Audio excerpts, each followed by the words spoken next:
Hello दोस्तों, नमस्कार। FT detail में आपका स्वागत है।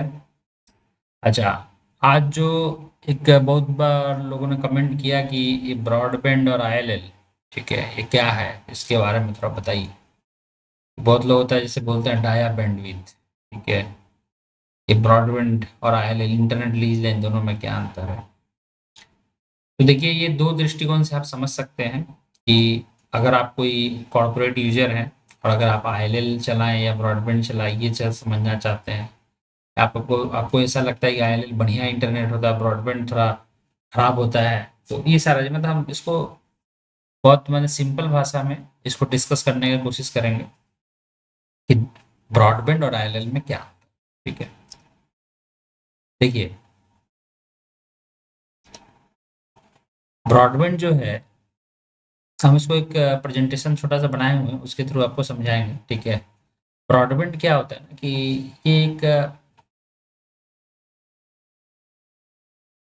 बेसिकली टेक्नोलॉजी के लिए इसको ब्रॉडबैंड बोलते हैं, मतलब कि as per government time to time इसका डेफिनेशन बदलता रहता है। मतलब ये कोई सिर्फ टेक्नोलॉजी का ही नहीं, यहाँ पे मतलब गवर्नमेंट का रूल रेगुलेशन से भी मैटर है। जैसे अभी अभी गवर्नमेंट ये बोलता है कि अगर आपका 512 केबीपीएस, कुछ पहले 256 था, अभी शायद 512 हो गया है, 512 केबीपीएस से अगर ऊपर का आपको इंटरनेट स्पीड मिल रहा है तो उसको हम लोग ब्रॉडबैंड बोल सकते हैं। ठीक है, तो ब्रॉडबैंड जो टेक्नोलॉजी हम लोग का डिलीवर करने का ऑप्शन डीएसएल मेथड जो होता है वो है, केबल है, फाइबर ऑप्टिक्स केबल है, वायरलेस है। ठीक है, इन सब के थ्रू ब्रॉडबैंड हम लोग देते हैं। ठीक है, अच्छा, अब जरा समझा जाए कि इसको ब्रॉडबैंड जो है इन जनरल भाषा में ब्रॉडबैंड किसको बोलते हैं, वो भी समझिए इन जनरल भाषा में। जब देखिए ब्रॉडबैंड जो होता है ना, जैसे आप अपने घर के आसपास में जो आपके लोकल सर्विस प्रोवाइडर होते हैं या एयरटेल जियो जो ब्रॉडबैंड सर्विस दे रहा है, उसमें क्या होता है, जैसे जियो मान लीजिए या एयरटेल या कोई लोकल सर्विस प्रोवाइडर किसी एक एरिया में 500 कस्टमर दे के रखा है, हर एक कस्टमर को 50 एमबीपीएस 100 एमबीपीएस का प्लान दे के रखा है। तो अब मान लो कि 500 कस्टमर है, सभी कस्टमर को एवरेज 50 एमबीपीएस करके प्लान दिया, तो टोटल कितना हो जाएगा, टोटल कितना बैंडविड्थ वहां पे दे दिया, 50 इंटू 500, मतलब 2500 एमबीपीएस। तो वो क्या, अब पता करोगे ना तो वहां पता चलेगा आपको कि उसका जो मेन लिंक आया वो ना 2 जीबीपीएस का ही मेन लिंक है, और उनके पास बैंडविड्थ 2 जीबीपीएस है और आपको 2500 एमबीपीएस भेज दिया, या 1 जीबीपीएस ही बैंडविड्थ आपको 2500 एमबीपीएस भेज दिया है। तो इसमें क्या शेयरिंग का थोड़ा कॉन्सेप्ट है। ठीक है, कि बैंडविड्थ जो होता है वो शेयर होता है लोगों के बीच में, तो वो मैंने ब्रॉडबैंड का मतलब ही हो रहा है शेयरिंग। ठीक है, अच्छा, आप थोड़ा सा आईएलएल के ऊपर, दोनों को हम कंपेयर करेंगे, लेकिन थोड़ा सा पहले ब्रॉडबैंड को समझिए, आप थोड़ा आईएलएल को समझिए। आईएलएल क्या होता है, ये डेडिकेटेड बैंडविड्थ है। मतलब अगर आपको 10 एमबीपीएस दिया गया तो ये 10 एमबीपीएस आपको किसी भी टाइम पे मिलेगा, इसको अप टू नहीं बोलते हैं, ये मिलेगा तो मिलेगा। और एक क्या है कि इसमें कोई कंडीशन बोल के एक चीज होता है, आप अगर कोई बहुत ही बढ़िया अगर रिलायबल सर्विस प्रोवाइडर के से कभी उसका प्लान लेंगे ना, तो एक कंडीशन रेशियो बोल के आपको चीज लिखा हो। जैसे आप मैंने मेरे को याद है कि हम लोग पहले जब ब्रॉडबैंड डे करते थे तो टिकोना का, एयरटेल में, ये सब में क्या होता था कि लिखा रहता था कि कंडीशन रेशियो 1:8, कंडीशन रेशियो 1:10। अब कॉर्पोरेट ब्रॉडबैंड का प्लान लिखे तो उसमें लिखा रहता था कंडीशन रेशियो 1:4। इसका मतलब 1 एमबी बैंडविड्थ को हम 4 में, जैसे मान लीजिए कि मेरे पास टोटल 100 एमबीपीएस है, तो हम कितना बैंडविड्थ यहाँ टोटल बेचेंगे अगर मेरा कंडीशन रेशियो 4 है तो टोटल मेरे पास 100 एमबीपीएस का डेडिकेटेड लाइन है, तो 400 एमबीपीएस हो गया टोटल हम बेचेंगे। अगर कंडीशन रेशियो मेरा 4 है तो मेरा कंडीशन रेशियो 10 है, तो हम क्या करेंगे, मेरे पास 100 एमबीपीएस है तो हम टोटल 1000 एमबीपीएस बेच देंगे। मतलब ब्रॉडबैंड का प्लान हम टोटल 1000 एमबीपीएस बेच देंगे, मतलब मेरा बैकएंड में 100 एमबीपीएस है, अब मैं 20 एमबीपीएस करके प्लान बेच रहा हूँ, तो मैं कितना लोग को बेचूंगा, मेरे पास टोटल बैंडविड्थ अगर 100 एमबीपीएस है तो मेरा कंडीशन रेशियो अगर 10 है, तो मतलब ये हो गया कि 10 इंटू 100, 1000, और 20 एमबीपीएस करके बेचना है, तो आप निकाल लो कितना लोग हो गया, 50 लोग। तो ये होता है कंडीशन रेशियो। तो इसमें क्या होता है ना कि आईएलएल में जो कंडीशन रेशियो 1:1 होता है, ये लोग समझ नहीं पाते। हम बोलते हैं 1:1, हम लिंक दे रहे हैं। दो, एक तो दो चीज होता है, एक होता है डाउनलोड और अपलोड का 1:1, और एक होता है कंडीशन का 1:2। तो ध्यान रखना, कंडीशन मतलब हो गया शेयरिंग, कितना लोगों के साथ शेयर होगा, मतलब कितना, मतलब है मेरे पास कितना और हम बेचेंगे कितना, इसका रेशियो। ठीक है। अच्छा, तो ये मैं थोड़ा सा कंपेयर कंपेयर किया। अब आईएलएल क्या है, आईएलएल को आप समझना होगा, आईएलएल में इंटरनेट लीज लाइन, ये हो क्या रहा है, डेडिकेटेड लिंक है, जिसमें आपको जितना बोला गया है उतना ही मिलेगा, उससे कम नहीं मिलेगा, किसी भी टाइम पे आपके लिए उतना बैंडविड्थ रिजर्व रहता है। ठीक है। और एक चीज इसमें क्या होता है, गेटवे भी आपका डेडिकेटेड होता है। अब और थोड़ा टेक्निकल में चलते हैं, आगे के स्लाइड में जरा स्पीड के ऊपर में बात करते हैं। देखिए ब्रॉडबैंड में क्या है कि जो स्पीड आपको जो लिखा रहता है, किसी भी ब्रॉडबैंड का प्लान आप देखोगे तो वहां अप टू लिखा रहेगा, up to 100 Mbps, up to 300 Mbps। आपको एकदम गारंटी नहीं दे देगा कि इतना मिलेगा ही, कभी कभी देखोगे कि आपको नहीं भी मिलता कुछ। अभी तो देखिए कस्टमर बहुत बदमाश हो गया है। ठीक है। अगर 70 Mbps अप टू भी लिख के दियो, अगर नहीं मिल रहा है तो आपको दो थप्पड़ लगा देगा। ठीक है। ये मतलब बोलने का मतलब ये है कि वो मांगता है भाई, अप टू समझता नहीं है, मतलब कस्टमर पे जोर जबरदस्ती वाला बात है। ठीक है। और जो आप आपसे नहीं दोगे तो दूसरे से ले लेगा। देखिए मैं ये जो बात कर रहा हूँ, क्योंकि ज्यादातर हमारे जो व्यूअर हैं वो सर्विस प्रोवाइडर ही होते हैं, इसीलिए मैं ऐसे कहता हूँ। अगर कोई ये नॉर्मल बंदा भी वीडियो देख रहा है तो वो इसको थोड़ा सा अलग तरीका से समझे। अब देखिए आईएलएल में क्या होता है कि यहाँ पे आपको डेडिकेटेड बैंडविड्थ मिलेगा। ठीक है। और आईएलएल में क्या है कि देखिए आपको 2 Mbps का भी प्लान मिल जाएगा, 200 का भी मिल जाएगा, 500 का भी मिल जाएगा, 1 Gbps भी मिल जाएगा, 10 Gbps भी मिल जाएगा। ब्रॉडबैंड में ऐसा नहीं होता, ब्रॉडबैंड में जो प्लान अवेलेबल होता है आपको वही लेना पड़ता है। आईएलएल में क्या है, आपको जैसा रिक्वायरमेंट है उसके हिसाब से आप ले सकते हो। ये हो गया मैंने जिसके बारे में बात किया, कंटेशन रेशियो।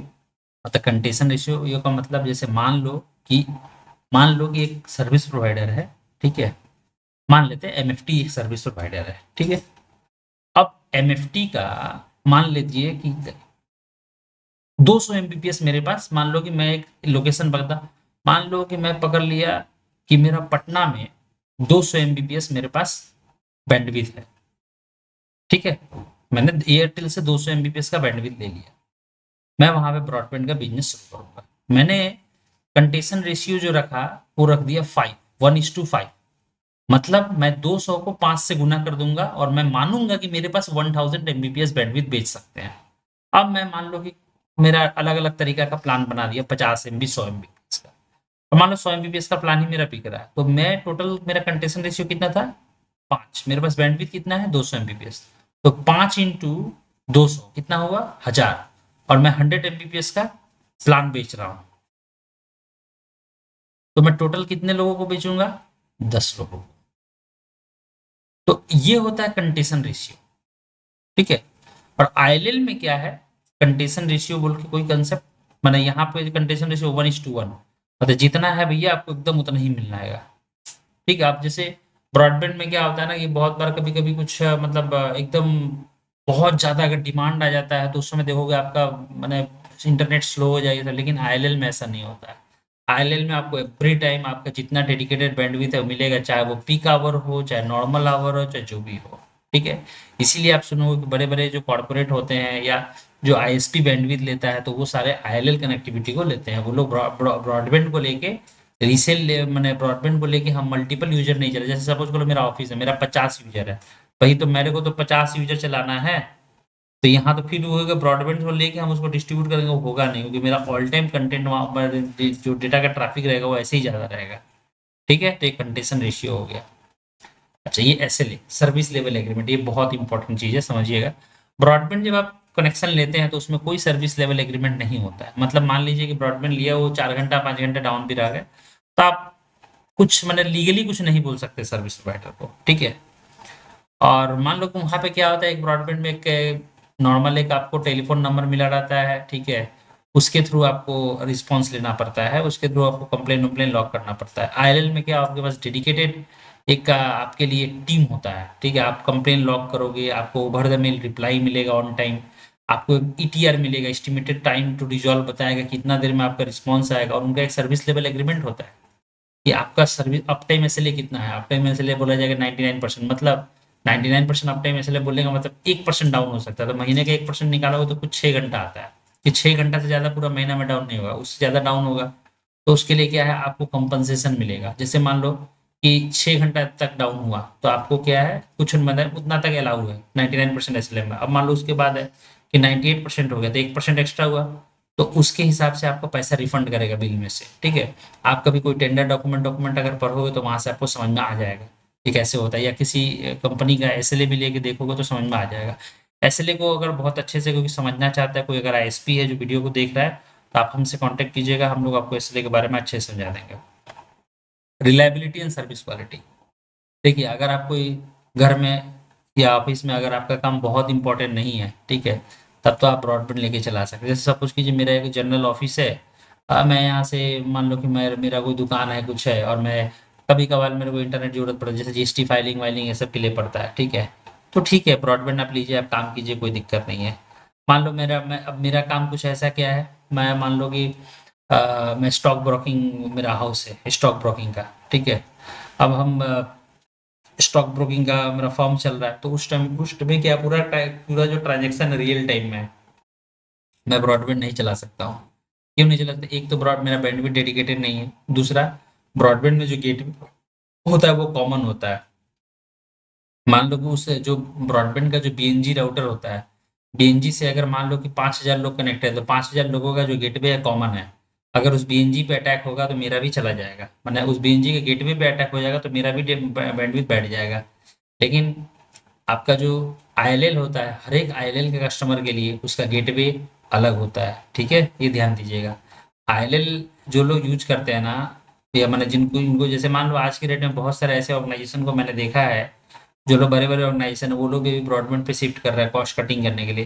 देखो, इस कॉस्ट कटिंग करने से पहले ध्यान दीजिए कि आप कॉस्ट कटिंग करके सोच रहे हो, देखो आपका कितना भी आप फायरवॉल लगा रहे हो या कुछ भी कर रहे हो, ठीक है, चल देखिए पहले से अभी आईएलएल का डिमांड धीरे धीरे कम हो रहा है, ब्रॉडबैंड में बढ़ रहा है, लोगों को स्पीड मिल रहा है, सब कुछ मिल रहा है, क्योंकि अभी फायरवॉल में बहुत सारा सिक्योरिटी। लेकिन फिर भी अगर आप समझदार हैं, ठीक है, और अगर आप मान लो कि जो होता है ना कि अगर टोटली सेफ्टी को अगर लेके चलना चाहते हैं तो आप आईएलएल में जाइए। अगर आप कॉर्पोरेट यूजर है, आपका उस तरह से डेडिकेटेड इंटरनेट का जरूरत पड़ता है, तो आपको आईएलएल में जाना चाहिए। क्योंकि आईएलएल में क्या है, आपका गेटवे डेडिकेटेड है, आपका गेटवे दूसरे के गेटवे से मैच नहीं करता है, ठीक है, मतलब एक अटैक होने का रास्ता आपके पास कम है अभी। तो ये हो गया आपका रिलायबिलिटी और सर्विस। सर्विस क्वालिटी मैंने ऑलरेडी एसएलए के बता दिया, और ये रिलायबिलिटी का हो गया। सिक्योरिटी देखो, मैंने थोड़ा सा इसके बारे में पहले ही बता दिया आपको। इस ब्रॉडबैंड में क्या है, generally offer basic security measures such as firewall, antivirus. Additional security measure may need to be implemented by the user. देखिए ब्रॉडबैंड में ऐसा कुछ मतलब आप मान लो एक अंश को बहुत, देखो ज्यादातर जो मैंने ब्रॉडबैंड जो यूजर होते हैं, अगर उनका अगर जो मैंने राउटर होता है ना, जो बीएनजी राउटर होता है, वहां पे अगर कोई प्रॉब्लम हो जाता है तो उसके चलते सभी को प्रॉब्लम होता है। आपका जो गेटवे होता है कॉमन होता है। बहुत बार तो ऐसे भी मैंने सर्विस प्रोवाइडर कुछ कुछ हैं जो हर एक कस्टमर को अलग आइसोलेट नहीं करते हैं, तो एक कस्टमर दूसरे कस्टमर तक का एक्सेस, डेटा तक को एक्सेस कर सकता है। तो इसीलिए ये भी ध्यान दीजिए कि अगर आप कस्टमर हैं, मतलब एंड कस्टमर हैं, तो आप समझिएगा, अगर आप आईएसपी हैं सर्विस प्रोवाइडर तो भी आप समझिएगा कि आपको क्या करना है, आपके जितने भी कस्टमर है ना सभी को आइसोलेट करके रखना है, ठीक है। इसके लिए क्या होता है कि जो इक्विपमेंट होता है वो एलटीए बीएनजी होता है, उसमें आइसोलेशन का कॉन्सेप्ट होता है, ये ध्यान दीजिएगा, ठीक है, वहां से इम्प्लीमेंट करके रख। और अगर आप यूजर हैं तो ये ध्यान दीजिए कि आपको क्या करने का है कि डायरेक्ट जो मतलब वो कस्टमर आपको जो मैंने जो आईएसपी आपको यूजर आईडी पासवर्ड देता है, तो उसको कभी ना डायरेक्ट आप ब्रीज मोड पे करके आप अपने लैपटॉप में चालू कर लीजिए, और ARP-A कमांड को चला के देखिए कि वो जो पब्लिक आईपी मैंने जो आईपी आपको असाइन हो रहा है ना आईएसपी की तरफ से, उस आईपी पे उसी उसी रेंज में उसी ब्लॉक के अंदर में कितना सारा मैक ऑर्स मिल रहा है। तो इससे पता, अगर नहीं मिल रहा है तो समझ लो कि ओके आप आइसोलेटेड हो, और अगर मिल रहा है तो समझ लो कि आपका और वो दूसरे कस्टमर एक ही नेटवर्क के अंदर आ जा रहे हो, ठीक है। अच्छा, देखो आईएलएल में नो डाउट आपका डेडिकेटेड गेटवे है, आप टोटली आइसोलेटेड रहते हो, ठीक है। आपको अगर दूसरा कोई कस्टमर के ऊपर अटैक हो रहा है उस आईएसपी का, उससे आपका कोई टेंशन नहीं रहता है, ठीक है। और इसमें क्या होता है, ऑल पोर्ट आईएलएल में क्या होता है, ऑल पोर्ट ओपन रहता है, आपके ऊपर में पूरा सब कुछ है, आप फायरवॉल लगा लो, सब कुछ कर लो, ठीक है। मतलब देखो, वो जो होता है ना कि थर्ड पार्टी के चलते आपको दिक्कत नहीं होगा। एक जैसे उस आईएसपी को भी अगर उस आईएसपी के नेटवर्क पे भी अगर अटैक आएगा ना, ठीक है, अगर वो आपका आईपी नहीं है दूसरे आईपी पे तो आप उससे अफेक्टेड नहीं हो, ठीक है, ये ध्यान आप, ये आपको फायदा है। लेकिन ब्रॉडबैंड में वो चीज नहीं होता है। कॉस्ट, देखिए कॉस्ट ही सब कुछ है आज के रेट में। सिक्योरिटी समझा लो या किसी को कुछ भी समझा लो, ठीक है। अभी बहुत सारे ऐसे ऐसे कंपनी है जो लोग पहले आईएलएल चलाते थे, अभी पैसा बचाने के चलते मान लो 5,000 रुपये पहले बिल देता था महीने का, 500 रुपये में ब्रॉडबैंड मिल रहा है। और आईएलएल अब मान लो 10 MBPS का आज के रेट में आईएलएल लेने जाओगे ना तो साल का 80,000 85,000 रुपये लग जाता है, ठीक है। और ब्रॉडबैंड 10 MBPS का 100 MBPS का ब्रॉडबैंड आपको साल का 6,000 रुपये में दे देगा। तो वो सारे जो आईएल ब्रॉडबैंड आईएलएल वाले कस्टमर जो लोग बने, अब चिंदी चोर बोले या जो भी बोलिए, ठीक है, वो लोग अभी क्या है कि अपना सिक्योरिटी सारा कंसर्न भूल भाल के कॉस्ट में आ जा रहे हैं, ठीक है, और सब ब्रॉडबैंड में भाग जा रहे हैं, ठीक है। तो आपको कॉस्ट देखने से नहीं होगा। अगर सही में आपका काम जरूरी है, सही में आपका काम इंपॉर्टेंट है, ठीक है, अगर आप कॉर्पोरेट यूजर हो, आपका डेटा का इंपॉर्टेंस है, तो आप आईएलएल पे जाओ, ठीक है। और मान लो आप होम यूजर हो तो नो डाउट आपको आईएलएल का कोई मतलब ही नहीं है। होम यूजर को आईएलएल मिलता भी नहीं, ये भी ध्यान रखना होगा। ये बात मैंने ध्यान से सुन लो कि भाई होम यूजर को आईएलएल नहीं मिलता है, ठीक है। और कुछ कुछ लोग हैं जो ब्रॉडबैंड को लेके सेल करते हैं, वो लोग एकदम ध्यान दें कि कभी ब्रॉडबैंड को लेके सेल नहीं करना चाहिए, ठीक है। तो ये हो गया कॉस्ट का बात। ब्रॉडबैंड बहुत सस्ता है क्योंकि ये शेयर्ड इंटरनेट है। और आईएलएल क्या है, जैसे एक तरह से सिंपल सा मैं बता दूं कि ब्रॉडबैंड बस का यात्रा ब्रॉडबैंड है, ठीक है, और टैक्सी का यात्रा आईएलएल है, समझ लो। आप ये समझ सकते हो कि क्या बेनिफिट है टैक्सी की यात्रा में, क्या बेनिफिट है बस की यात्रा में। बस में क्या होता है, कभी कभी सीट मिल भी जाता है और कभी कभी नहीं भी मिलता है। उस समय क्या होता है, जब नहीं मिलता तो खड़ा जाने देगा, ऐसा नहीं है कि जाने नहीं देगा, खड़ा होके ले जाएगा आपको, ठीक है, और पैसा उतना ही लगेगा। तो यही चीज है ब्रॉडबैंड, जब मिल गया तो एकदम बैठ के चले गए और नहीं मिला तो खड़ा हो गएगा। और आईएलएल में क्या है, आपका सीट रिजर्व है, आप एकदम जाइए बैठिए और एकदम आराम से, हर दिन आपको वही फैसिलिटी मिलेगा, किसी दिन कोई भी मूवमेंट में आपको फैसिलिटी कम नहीं होगा, ठीक है। ओके, अब आगे, अभी देखिए अब कंक्लूजन करने का हो गया। तो broadband and ILL both internet connectivity option, but they differ in terms of speed, congestion ratio, reliability, security, and cost. The choice between the broadband ILA depend on the user-specific requirement, budget, and the credibility internet connectivity for their operation. तो मैं ये सारा बात आपको already बता चुका हूँ। देखिए मैं इसको शॉर्ट में समराइज कर दूं कि ब्रॉडबैंड और आईएलएल, ठीक है, ब्रॉडबैंड होम यूजर या ऐसे ऑफिस के लिए होता है जिनका काम, मतलब जिनका काम जो होता है बहुत ज़्यादा, मतलब इंटरनेट पे डिपेंडेंट नहीं है। उनको किसी किसी काम के लिए इंटरनेट का जरूरत पड़ता है, वो भी ऐसा नहीं कि वो उस समय ही करना जरूर, 10 मिनट बाद भी कर सकते हैं, ठीक है, तब तो आप ब्रॉडबैंड लीजिए। और आपका डेटा सिक्योरिटी का अगर बहुत बड़ा कंसर्न है कि आपका डेटा बहुत इंपॉर्टेंट है, तो उस समय में आपको ब्रॉडबैंड, और ब्रॉडबैंड जब भी लेना भाई, ब्रॉडबैंड जब भी यूज करना है तो राउटर के बाद यूज कीजिए, ठीक है। और एक चीज मैं बताता हूँ कि आज के रेट में जो आपको एयरटेल या जियो जो राउटर आपको प्रोवाइड करते हैं, वो आपके लैपटॉप तक को वो लोग एक्सेस कर पाते हैं, देख पाते हैं कि आपका लैपटॉप कौन सा क्या है, क्योंकि उसमें वो लोग उनके राउटर के ऊपर भी आपका कंट्रोल नहीं है, आपका राउटर कंट्रोल्ड बाई आईएसपी है। तो हमेशा ध्यान रखो कि कभी भी आईएसपी के राउटर को, अगर आप प्राइवेसी को मानते हो, आपका अगर आपको लगता है कि आपका लाइफ का जो डेटा है वो इंपॉर्टेंट है, तो आप आईएसपी के राउटर को, छोटे जो आईएसपी होते हैं वो लोग जो राउटर देते हैं वो टोटली आपके कंट्रोल में होता है। लेकिन जितने बड़े आईएसपी होते हैं वो सारे आपके डेटा, मैंने आपके राउटर को भी अपने कंट्रोल में रखते हैं। तो उनके राउटर को आपको अपने कंट्रोल में नहीं रखना है, मैंने वो नहीं यूज करना चाहिए। उसके बाद एक अपना राउटर लगा के, उनका राउटर को ब्रिज मोड पे करके एक दूसरा राउटर लगाओ, उसमें अपना राउटर लगा के तब यूज करो। पैसा थोड़ा खर्चा करना पड़ेगा अगर आपका, नहीं तो भाई यूट्यूब पे जैसे देखते हो फ्री में यूट्यूब पे वीडियो और सारा दिन ऐड देखते रहते हो, आपका मैंने डेटा को ये करके आपको अपने हिसाब से ऐड दिखाता रहता है, ठीक है। और भाई देखिए बहुत सारे ऐसे लोग हैं जो पैसा दे देते हैं, पैसा दे के हॉट स्टार, फिर नेटफ्लिक्स, अमेजन प्राइम, ये सब पे बिना ऐड के देखते हैं, ठीक है। तो ये सारा चीज हो गया, ठीक है। तो आपका और अगर काम जो है बहुत ही इंपॉर्टेंट है, डेटा का आपका प्रोटेक्शन जरूरी है, तो उस टाइम में आपको आईएलएल लेना चाहिए, ठीक है। और जितने भी लोग, जैसे मान लो जितने भी कुरियर कंपनी होते हैं, बड़े बड़े कुरियर कंपनी के हब में स्टॉक एक्सचेंज हुए, बड़े बड़े फर्म हुए जहाँ पे 100 100 लोग, 200 200, जैसे मान लो कि कहीं पे 200 बंदा काम करता है, मान लो कि वहाँ पे 1 घंटा के लिए इंटरनेट या सारा दिन इंटरनेट नहीं है तो 200 बंदा का पूरा सैलरी बर्बाद हो जाएगा। तो वो लोग क्या करते हैं, इंटरनेट के पीछे लाखों रुपया खर्च करते हैं ताकि मेरा जो ह्यूमन रिसोर्स है वो वेस्टेज ना हो। ठीक है, तो इसीलिए आपके वर्क के ऊपर में, आपके नीड के ऊपर में डिपेंड करता है कि आपको क्या लेना चाहिए।